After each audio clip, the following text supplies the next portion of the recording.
Sheikh Elisha గారు pastor గారు ఉండేవారు. ఆయన అనివ్వండి, ఏమండి మీ పేరన్నా మార్చుకోండి, లేకపోతే మీరు హుషారుగా అయినా ఉండండి. ఎలీషా అన్న పేరు చూసినప్పుడు ఆ బైబిల్లో ఎలీషా కూడా స్లో కాదు. బైబిల్లో ఎలీషా ఎందుకు స్లో కాదంటే, ఏలియా అన్నాడు అన్నాడు, వచ్చేస్తున్నాడు, ఇది వాళ్ళకి ఇచ్చేసి చిన్న కూటమి పెట్టుకుని వచ్చేస్తున్నాడు. వారం రోజులు 10 రోజులు నెల రోజులు టైం అడగలేదండి, వెంటనే వచ్చేసాడు అంతే. ఏలియా వెళ్ళిపోయిన తర్వాత ఎప్పటికప్పుడు దేవుడే శక్తి ఇస్తాడు అనుకోలేదు. రోషం కలిగిన వాడే వెంటనే దేవుని యొక్క పని ప్రారంభించాలని రోషం కలిగిన వాడే దుప్పటి ఏటికేసి కొట్టి దేవుని యొక్క అభిషేకాన్ని పొందుకున్నవాడు. దేవునికి స్తోత్రం. ఓపిక కలిగిన వాడు, రోషం కలిగిన వాడు, పేరుకు తగినటువంటి జీవితం. యాకోబు అన్న పేరులో కనబడతా ఉంది మోసగాడు అని. రాత్రంతా పెనుగులాడుతూ ఉన్నాడు, తెల్లవారిపోతా ఉంది. చదువుదాం వాక్యాన్ని కొంచెం ముందుకి. తాను అతని గెలువకుండుట చూచి తొడగూటి మీద అతనిని కొట్టెను. హల్లెలూయా. యాకోబు తొడగూడు చెప్పలేదు, తొడగూడు వసిలేను. యాకోబును తొడ మీద కొట్టాడు దేవుడు. ఒక్క ప్రశ్న దేవుడిని అడుగుదాం, దేవుడా నీకు కోపం వస్తే యాకోబుని ఎక్కడ కొట్టకూడదు? ఇప్పుడు ప్రేమ్ కుమార్ పాస్టర్ గారి మీద నాకు కోపం వచ్చింది అనుకోండి, ఇలాగే నిలబడ్డం మాట్లాడుకున్నాం. ఇప్పుడు నాకు ఈయన మీద కోపం వచ్చింది అనుకోండి, ఎక్కడ కొడతాను చెప్పండి మీరు? ఎవరి మీదైనా ఎప్పుడైనా కోపం వచ్చినప్పుడు కరెక్ట్ గా దొరికే ప్లేస్ ఏదండి అంటే ఇక్కడ. వాడితే భూమి ఈ కలర్ లో కనబడుతుంది. సాధారణంగా ఎవరికైనా కానీ దొరికే ప్లేస్ ఏదంటే ఇది. సరే కొంచెం ఆ కొట్టడంలో కూడా ఏమాత్రం జాలున్నా ఆ కొట్టే ప్లేస్ ఇక్కడ కొడితే దవడ పగిలిపోద్ది, లేకపోతే పళ్ళు రాలిపోతే ఇంకేదో ప్రమాదం జరుగుతుంది అన్న కోపంలో కూడా కనికరం ఉంటుంది కొన్నిసార్లు. ఆ కోపంలో కనుక కనికరం ఉంటే నెక్స్ట్ కొట్టే దెబ్బ ఎక్కడ తెలుసండి? ఇక్కడ. ఇంకా కొంచెం బలవంతుడైతే కదా ఈ మామూలుగా కొడితే నిప్పు రాత్రి కలగంటే పిడికిలి బిగించి కొట్టే దెబ్బ ఇక్కడ. దేవునికి స్తోత్రం. ఇవి ఎక్కడా దేవుడు ఉపయోగించలేదు. దేవుడు కొట్టినటువంటి దెబ్బ ఇక్కడ తొడ గూడి. దేవునికి స్తోత్రం. దేవుడిని అడుగుదాం, దేవుడా ఈ భాగం అంతా నీకు సరిపోలేదా? అక్కడెందుకు కొట్టావు యాకోబుని అని అడిగినప్పుడు దేవుడిచ్చే సమాధానం చూద్దాం. పరమగీతం 7వ అధ్యాయం 1 నుంచి. రాజకుమార పుత్రిక, నీ పాదరక్షలతో నీవెంత అందముగా నడుచుచున్నావు, నీ ఉరువులు శిల్పకారి చేసిన ఆభరణ సూత్రముల వలె ఆడుచున్నవి. దేవునికి స్తోత్రం. హల్లెలూయా. సంగమును గూర్చి దేవుడు మాట్లాడుతున్న శ్రేష్టమైన మాట, నీ ఉరువులు శిల్పకారి చేసిన ఆభరణ సూత్రముల వలె ఆడుచున్నవి. మరొక బైబిల్లో చూస్తే కనబడిన మాట తెలుసా? నీ ఉరువులు శిల్ప కళాఖండాలై ఆభరణ హారాల్లాంటివి అని మరొక బైబిల్లో ఉన్నటువంటి మాట ఇది. దేవునికి స్తోత్రం. ఒక శిల్పి చేసినటువంటి ఒక వస్తువు, అది చూడడానికి చాలా అందంగా కనబడుతుంది. రెండో మాట గమనించాలి, అది చాలా విలువైంది. మూడో మాట గమనించాలి, అది చాలా స్థిరమైంది. దేవునికి స్తోత్రం. 1 విలువైంది, 2 అందమైంది, 3 స్థిరమైంది. ఒక వస్తువు ఉందంటే ఎవరు పడితే వాళ్ళు తయారు చేస్తే దాని విలువ పెరగదు. ఈ మైక్ ఉందంటే నేను తయారు చేస్తే ఇది పని చేయదు. ఒక ఇంజనీర్ దీన్ని తయారు చేయాలి. ఒక బొమ్మ ఉందంటే ఆ బొమ్మను ఎవరు పడితే వాళ్ళు వేయడానికి సరిపోరు. ఒక ఆర్టిస్ట్, ఒక కళాకారుడు ఉండాలి. గమనించండి, బైబిల్ సెలవిస్తా ఉంది, ఒక బొమ్మని చెక్కాలంటే దానికి ఒక శిల్పి కావాలి. శిల్పి అనగా నేర్పరితనమును కలిగిన వాడు. దేవునికి స్తోత్రం. శిల్పి అనగా నేర్పరితనము కలిగిన వాడు.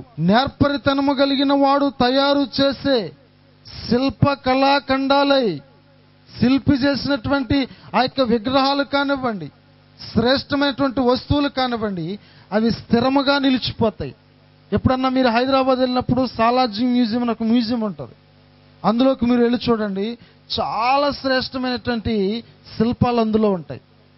చూడ్డానికి ఇది నిజమా అని ఆశ్చర్యం కలిగించేలాంటి శిల్పాలు ఉంటాయి.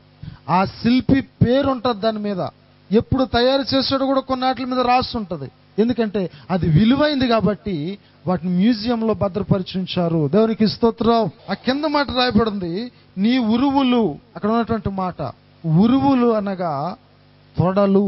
తొడలు శిల్ప కళాఖండాలై ఆభరణ హారాలు లాంటివి. హారము అనగా చాలా విలువైనటువంటి వస్తువు. ఆ మాటను గమనిస్తే నేను క్లుప్తంగా మాట్లాడుతూ ఉన్నాను. నీ ఉరువులు శిల్పకారి చేసిన ఆభరణ సూత్రముల వల్ల ఆడుచున్నవి అనగా, ఉరువు అనగా తొడ, తొడ అనగా అది దేనికి సాదృశ్యమై ఉంది? చూద్దాం మాట. ఆదికాండం 24:2. అప్పుడు అబ్రహాము తనకు కలిగిన సమస్తమును ఏలుచుండిన తన ఇంటి పెద్ద దాసునితో, నీ చెయ్యి నా తొడ క్రింద పెట్టుము. దేవునికి స్తోత్రం. సందర్భం ఏంటది? అబ్రహాము తనకు ఏకైక కుమారుడైనటువంటి ఇస్సాకునకు పెళ్లి చేయదలిచి, ఆ పెళ్లి కుమార్తె కొరకు తన స్వజనం దగ్గరికి ఎలియాజర్ను పంపించుట కొరకు ఆ ఎలియాజర్ను పిలిచి, ఎలియాజర్ యొక్క చెయ్యి అబ్రహాం యొక్క తొడ క్రింద పెట్టుకుని ప్రమాణం చేపిస్తున్నట్లుగా వాక్యం మనకు కనిపిస్తా ఉంది. దేవునికి స్తోత్రం. తొడ అనేది ప్రమాణమునకు సాదృశ్యమై ఉంది, నిబంధనకు సాదృశ్యమై ఉంది. చాలాసార్లు మనకున్నటువంటి అలవాటు ఏంటంటే, ఏ మాటైనా నమ్మకపోతే గనక నమ్మించడానికి ఒట్టు అంటాం, నీ మీద ఒట్టు అంటాం, రకరకాలైన ఒట్లు పెడతాం. ఏమండి, బైబిల్ జలిపిస్తా ఉంది, ఆ ఒట్లని నమ్మొద్దు, బొట్టు పెట్టొద్దు అని బైబిల్ చెప్తున్నటువంటి మాట. అక్కడ వాక్యాన్ని మనం గమనించిన అబ్రహాము తన పెద్ద దాసుడు ఎలియాజర్ను పిలిచి తన తొడ కింద చేయబెట్టి ప్రమాణం చేయిస్తా ఉన్నాడు. ఇంకొక మాట కూడా మీకు గుర్తు చేస్తా ఉన్నాను. యాకోబు ఐగుప్తు దేశంలోకి వెళ్ళిన తర్వాత తన కుమారుడైనటువంటి యోసేపును పిలిచి, యోసేపు యొక్క చేతిని యాకోబు తన తొడ కింద పెట్టుకుని యోసేపు చేత ప్రమాణం చేయించుకుంటాడు. నేను గనక చనిపోతే, నేను చనిపోయిన తర్వాత అప్పుడు వరకు కుళ్ళిపోయి మిగిలిన ఏదైతే ఉంటుందో దాన్ని మాత్రం మీరు వెళ్ళేటప్పుడు మీతో పాటు కూడా వాటిని కూడా నా స్వదేశానికి తీసుకువెళ్ళిపోవాలి. దేవునికి స్తోత్రం. మీరు ఏదో ఒక రోజు ఇక్కడి నుంచి వెళ్తారు, మీరు ఈ దేశాన్ని విడిచిపెట్టి మీరు వెళ్తారు. వెళ్ళినప్పుడు అప్పుడు నన్ను కూడా తీసుకెళ్ళిపోండి మీతోటి అని ఆ యోసేపు చేత యాకోబు ప్రమాణం చేయించుకుంటాడు. దేవునికి స్తోత్రం. తొడ అనేది ప్రమాణానికి సాదృశ్యమై ఉంది. గమనించండి, యాకోబుకి దేవుడు ఎన్నుకున్న ప్లేస్ ఏంటో తెలుసా? తొడ. ఎందుకో తెలుసా?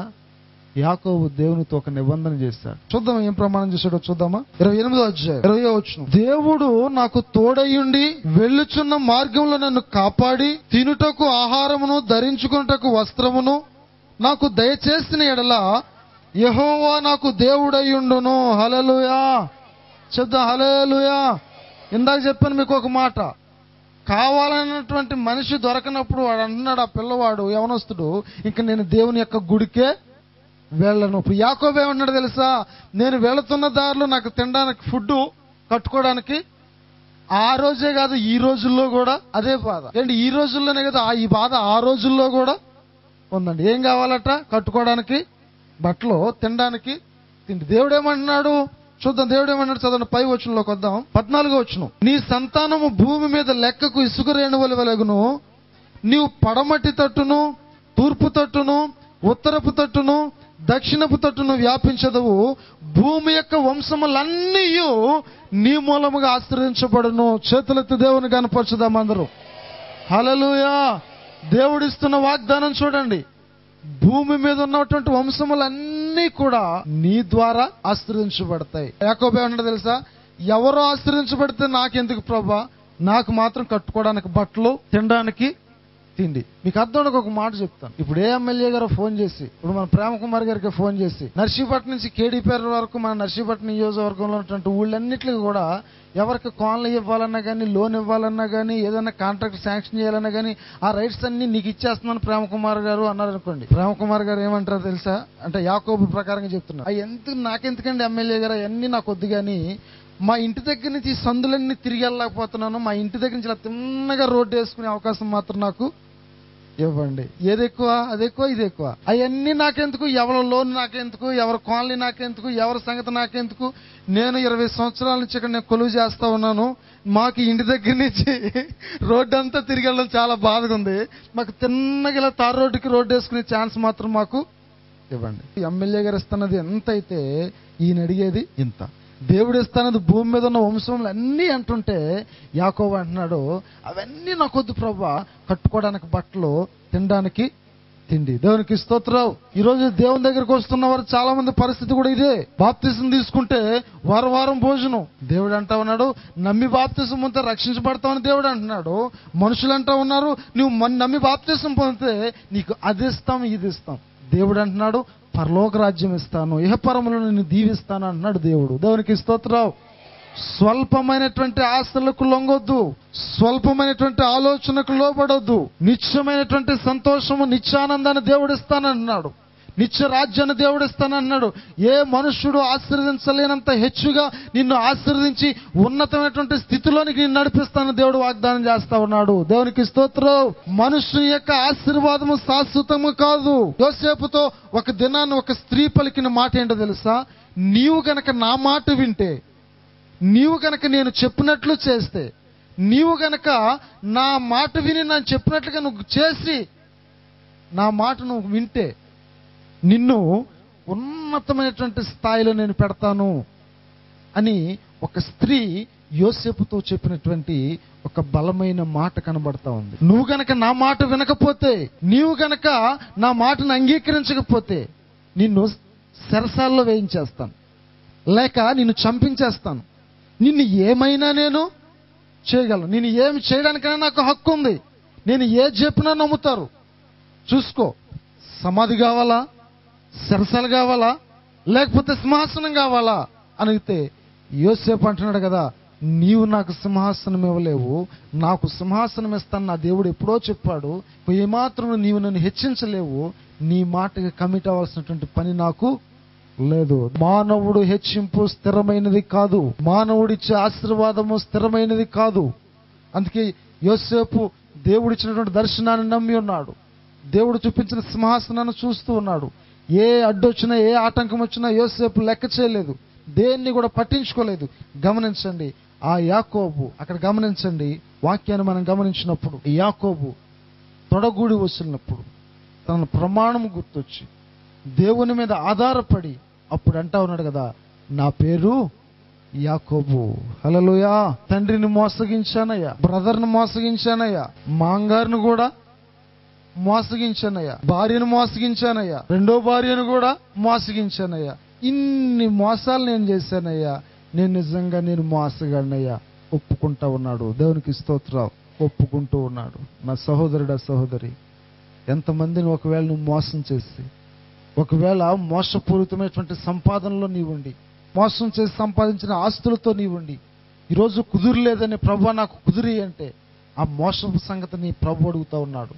నువ్వు ఎవరిని మోసం చేసి, ఎవరి జీవితాలు నువ్వు చేసిన మోసం వలన ఎన్ని జీవితాలు వీధిని పడ్డాయో, నువ్వు చేసినటువంటి తప్పుడు పనుల వలన ఎన్ని కుటుంబాలు కుదేలైపోయాయో వాటిని జ్ఞాపకం చేస్తా ఉన్నాడు దేవుడు. ఆ పొరపాట్లు ప్రభుదారిని ఒప్పుకొని విడిచిపెడితే, నువ్వు ఎవరినైతే నువ్వు మోసగించావో అవన్నీ ప్రభుదారిని ఒప్పుకుని నువ్వు సరి చేయబడితే నిన్ను కూడా ఈ రాత్రి దేవుడు దీవించడానికి సిద్ధమే. దేవునికి స్తోత్రం. నిన్ను కూడా దేవుడు దీవించడానికి సిద్ధమే, నిన్ను కూడా దేవుడు ఆశీర్వించడానికి సిద్ధమే.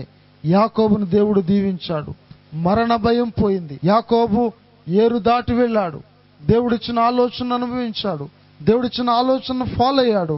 ఆ ఫాలో అయిన తర్వాత ఏ వ్యక్తి అయితే, ఏ ఏసావు అయితే యాకోబును చంపాలని వచ్చాడో అదే ఏసావు చేస్తున్న పని తెలుసా? కత్తి పక్కన పడిసి తన తమ్ముడు దగ్గరకు వచ్చి హత్తుకుంటూ ఉన్నాడు. హల్లెలూయా. దేవుడిచ్చిన ఒక శ్రేష్టమైన వాగ్దానం, శత్రువులను మిత్రులుగా మార్చగలిగిన వాడు, చంపాలని వచ్చిన వాడు హత్తుకుని కౌగిలించుకుని అంటా ఉన్నాడు, నేను కూడా నీతో పాటు ఉంటాను. శత్రువుతో వచ్చాడు, చాలా కోపంతో వచ్చాడు. దేవుడు మార్చినటువంటి మార్పును చూడండి. వచ్చి కౌగిలించుకుని ఆశీర్వదించేసి వెళ్ళిపోతా ఉన్నాడు. హల్లెలూయా. చూద్దాం. హల్లెలూయా, హల్లెలూయా. నా ప్రియ సహోదరుడా, సహోదరి, నీ శత్రువులను నీకు మిత్రులుగా మార్చగలిగినటువంటి దేవుడు, శత్రువులను సైతం ప్రేమించమని చెప్పిన దేవుడు, శత్రువులను మిత్రులుగా మార్చి వారిని ఆప్తులుగా చేయగలిగినటువంటి శక్తిమంతులైన దేవుడు. దేవునికి స్తోత్రం. ఆ యాకోబు ఆశీర్వదించబడిన వాడే క్షేమంగా తన చేరవలసిన స్థలానికి సురక్షితంగా చేరినట్లుగా వాక్యాన్ని మనం గమనించగలం. నా ప్రియ సహోదరి, సహోదరుడు, దేవునితో నువ్వు చేసిన ప్రమాణం ఏంటి? దేవుడితో నువ్వు చేసినటువంటి నిబంధన ఏంటి? దేవుని దగ్గర నువ్వు చేసినటువంటి నిబంధన ఏంటో ఒక్కసారి నువ్వు జ్ఞాపకం చేసుకోవాలి. పర్వాలేదు కదా, ఒడ్డెక్కిపోయాను కదా, అవసరం తీరిపోయింది కదా, ఇంకా సమస్య లేదు కదా, ఇప్పుడు ఎలాగున్నా పర్వాలేదని నిశ్చింతగా ఉండొద్దు. చూస్తున్నటువంటి దేవుడు మర్చిపోయేవాడు కాదు. నీ లెక్కలు ఒకవేళ తప్పు వస్తాయేమో గాని దేవుడు లెక్కలో ఏమాత్రం కూడా ఒక్క లెక్క కూడా తప్పు రాదు. ఆయనకున్నటువంటి ఒక మంచి పేరు లెక్కల మాస్టర్ అయిన దేవునికి స్తోత్రం. హల్లెలూయా. ఆయన వేసే లెక్కలో తప్పు రాదు. దేవుణ్ణి మోసగించాలనుకుంటున్నావేమో, పర్వాలేదులే అనుకుంటున్నావేమో, దేవుడు ప్రతి విషయానికి లెక్క అడిగేవాడు. దేవుని దగ్గర నువ్వు చేసుకున్న తీర్మానం ఏంటి? దేవుని దగ్గర నువ్వు చేసుకున్న ప్రమాణం ఏంటి? ప్రభువా నీ సన్నిధి విడిచిపెట్టనని, లేకపోతే ఉపవాసం ఉండి ప్రార్థిస్తానని, లేక సువార్తను ప్రకటిస్తానని, లేకపోతే మందిరంలో పరిచర్య చేస్తానని రకరకాలైనటువంటి తీర్మానాలు నువ్వు చేసుకుని ఉండొచ్చు. అయితే నీ తీర్మానం నువ్వు మర్చిపోయావో, లేకపోతే ఆ తీర్మానంలో నువ్వు కొనసాగుతా ఉన్నావో. యాకోబు మరిచాడు, దెబ్బ తినాల్సి వచ్చింది. నా ప్రియ సహోదరుడు సహోదరి, దేవుని దగ్గర నువ్వు చేసుకున్నటువంటి తీర్మానం జ్ఞాపకం చేసుకుని ప్రభు దగ్గర నువ్వు పశ్చాత్తాపడితే ఆ రోజు యాకోబును దీవించిన దేవుడు నిన్ను, నన్ను, మనందరినీ కూడా దీవిస్తాడు.